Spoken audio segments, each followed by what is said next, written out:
के हवाले से बताइएगा, पहली दफ़ा अपने बाबा को रिप्रेजेंट करने आप बाहर आ रहे हो, तो सर क्या कहेंगे? इमरान खान के हवाले से भी बताइएगा, केसेस के हवाले से बताइएगा, क्या फ्यूचर देख रहे हैं आप खान साहब? आपका मतलब इलेक्शन के बाद पहली दफ़ा? जी थैंक यू वेरी मच।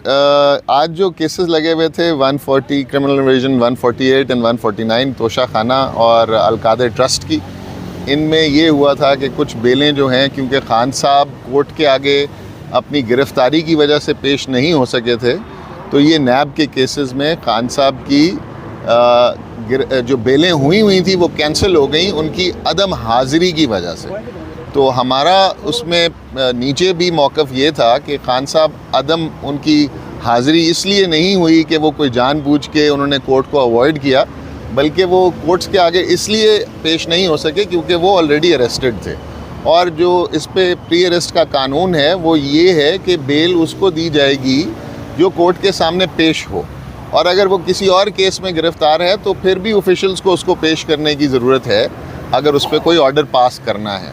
तो ट्रायल कोर्ट ने नीचे नैब कोर्ट ने उसमें बग़ैर खान साहब की हाज़िरी के उनकी बेलें खारिज कर दी थी। तो इस रिवीजन को नालिश को लेकर हम हाई कोर्ट में आए थे कि ये जो अदम हाज़िरी है ये टेक्निकल बेसिस पर थी, और ये सारी दुनिया को इसका पता था कि वो किसी और केस में अरेस्ट हो गए। जिस केस में वो अरेस्ट हुए उस केस में उनकी सेंटेंस सस्पेंड हो चुकी हुई है, और हमने उसमें उनकी कन्विक्शन की सस्पेंशन की भी दरख्वास्त दी हुई है। तो जब वो सस्पेंड हो गई है तो ये जो बाकी सारे केसेस में इनकी बेल जो है ये खारिज हुई है, ये भी कोर्ट को ले लेनी चाहिए। तो उस पर लास्ट डेट ऑफ हियरिंग पे नैब ने ऑब्जेक्शन ये लिया था कि ये जो आपको इसकी नालिश थी ये 10 दिन के अंदर करना मकसूद थी, और इस सिलसिले में नैब ने हमें एक कागज़ का टुकड़ा नैब के लॉयर्स ने दे दिया जिसमें उनका कहना ये था कि ये 10 दिन के अंदर करना है। उसकी जब हमने रिसर्च की और सेक्शन 32C के प्रोवाइज़ो में ये हमें वो जो कागज़ दिया गया उसमें लिखा हुआ था कि ये 10 दिन की लिमिटेशन अवेलेबल है।